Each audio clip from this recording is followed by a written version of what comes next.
All right, everybody, Rob Ferretti here, and you know that the automotive crime wave is showing no signs of slowing up, right? It's just something that people are grabbing cars whenever they can, stealing them, committing other crimes, doing all sorts of bad stuff. And it's so indiscriminate that I got annoyed by it and I wanted to resolve it, and this is what I've done to do so. Now, what you see here is a big ass gate, right? Simple as that. Now, this all started with a phone call and me deciding that I wanted the gate. Then I was getting quotes of a lot of money, like $50,000+ to build the gate. I said I'm going to go on Etsy and figure it out. I went on Etsy, I designed everything and brought this all in myself. And I feel a hell of a lot more secure with my vehicles on the other side of this gate. Now we'll get into the fact that they can drive around the gate in a minute. But let me just show you exactly what I've done here and the problems I encountered and what it's cost me to produce said gate to safeguard my cars. Now, obviously, you'll notice my driveway is not complete yet. That's going to wait until after I build my garage in the backyard because we're going to be running track loaders over the driveway. And I'm going to be doing a heated driveway, so if we screw it up, it'll be very expensive to redo. So I'm going to have the temporary driveway until then. Now, over here, you've got these concrete pillars. They started out as 2 holes. That was step 1, was the excavation. The excavation cost roughly about $1,900, just because I had to get the machines here 3 times. I had the machines here to excavate and do the crossover pipe. The second time was to do the trenching so we could do the electrical work and the conduit on the side and the low voltage. And then the third time was to fill it all in and get it all sealed up. So that 3 times, I know it's not the tremendous amount of work, but you still have guys transporting machines to and from. So that was $1,900.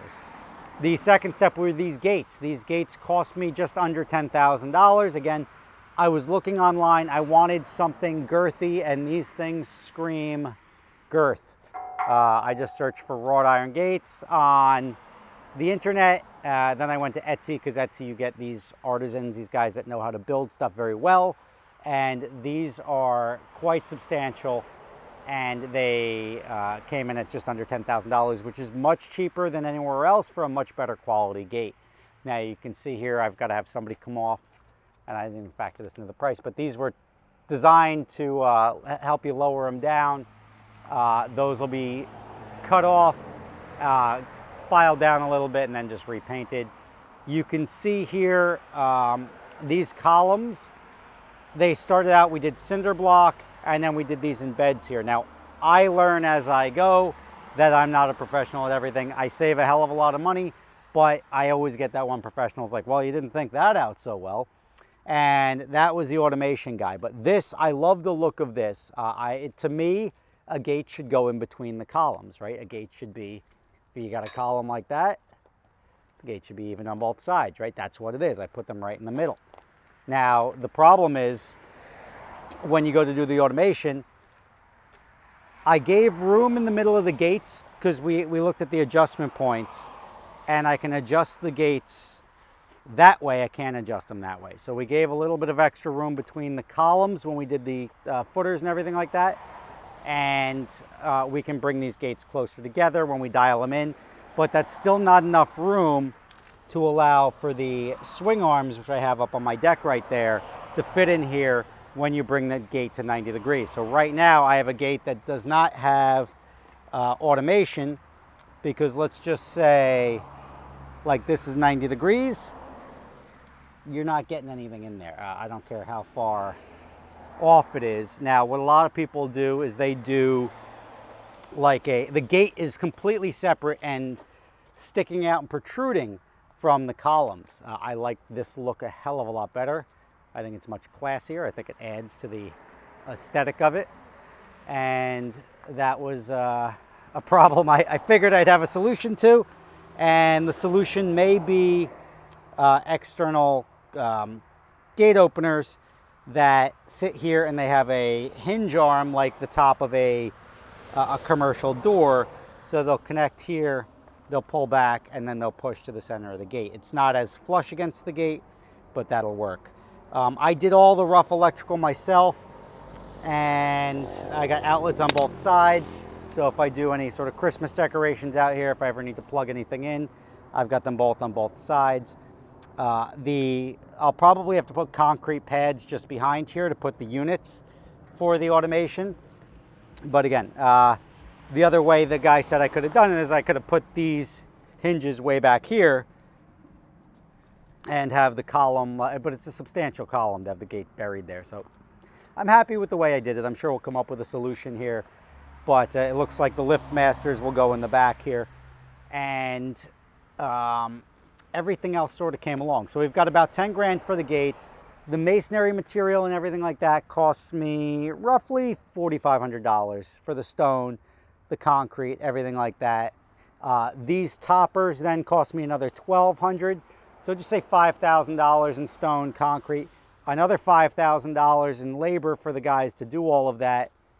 And that's pretty much it. Though these lanterns up here, those were another $600 a piece, so that's $1,200. Now, when I did these lanterns, I'm like, well, what am I going to do? I'm going to have to turn this thing on with a light switch every day? Didn't seem too appealing. Like, where's the light switch? Am I going to forget to turn it on? Then I decided I can go on Amazon, and for $3, you get these light bulbs that have dusk to dawn sensors inside them. So they will come on and go off automatically when it's dark, when it rains, nighttime, everything like that. So that will take care of that. The gates, you're going to look and you're going to say, wow, these gates, like somebody could push them open, somebody could bust them open, somebody could drive around them. Yes, yes, and yes, right? When I posted on Instagram, everyone's like, yeah, you could just drive over the grass here. And the answer is yes, you can. You can drive over the grass. Given the slope up here is probably roof line, yeah, you'll damage it, but the guy stealing something doesn't worry about damaging it. But I'm going to put a large rock there and then a large rock on the other side. I've got trees abutting my property on both sides. So you're not driving through the forest to get out. You're not driving through that forest to get out. You're not driving through that row of trees to get out. The only way is one rock there, until I figure out what I'm doing with my actual landscaping down the road.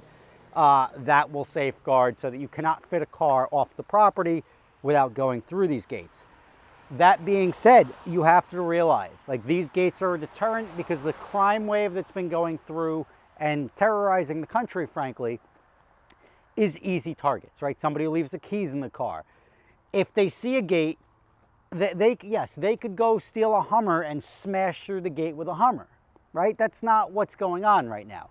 And if that is what's going on, if you're going to come in full tack gear, like AR-15s blazing and shot, like, take the car. I don't care.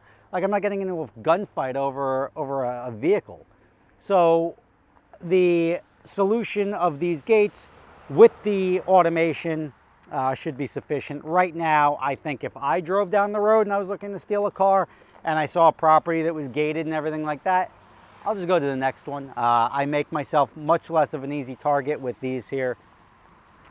So these will be safe. I'll figure out down the road what I'm going to end up doing aside from those rocks. Rocks, you'd think everybody would be like, hey, who wants a big rock? Come get a big rock. I couldn't find a big rock. So I've got the camera I also put on the front there, so I will at least know if you do ram the gates who it is. That required running both low voltage and high voltage. I got the cables that were both direct burial, but also I ended up putting them in conduit anyway. Here are the gates that I got, or the automation I got, the Liftmaster, the LA 500s. This was about $2,700. They told me I needed these. Then I got them, and I'm looking, and I'm like, I don't see how this is going to work. I call them up. I'm like, I don't think this is going to work because my columns are this wide. And they're like, oh, yeah, that's not going to work. So sadly, I have to spend a couple $100s to ship this stuff back. But I will get that done and get the new ones ordered up, pour the concrete and figure it out. But I think I did a pretty bang up job over here. I think it makes it, and again, there's where I gotta put the rocks over there and the one rock there, so nobody can sneak this thing out of here. But let me know your thoughts. Obviously, people love to comment as to what I did wrong. I think they look good. I think I did a lot right. And I do create some challenges for myself on occasion, but that makes things interesting. And my total cost, all in without the automation now,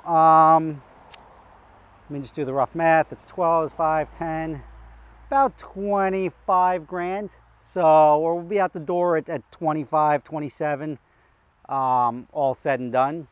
And I think that's a win for something I was getting quoted 50 for. It did require me doing some work myself, getting all the materials myself, shopping around a little bit, but I think I did a pretty bang up job. Oh, and I spent 500 bucks for the Ubiquiti camera in the front, which, as I said earlier, Ubiquiti is badass. So this is a camera that was $450, 470 bucks shipped, but pretty good. So let me know your thoughts. How did I do? If you need me to help build your house, I'm not gonna help build your house, but I will happily entertain you with me building my own and give you advice if you have any questions that I can help with, because I do make mistakes and we can all learn from them. Thank you for watching. I will see you next time. Enjoy your weekend.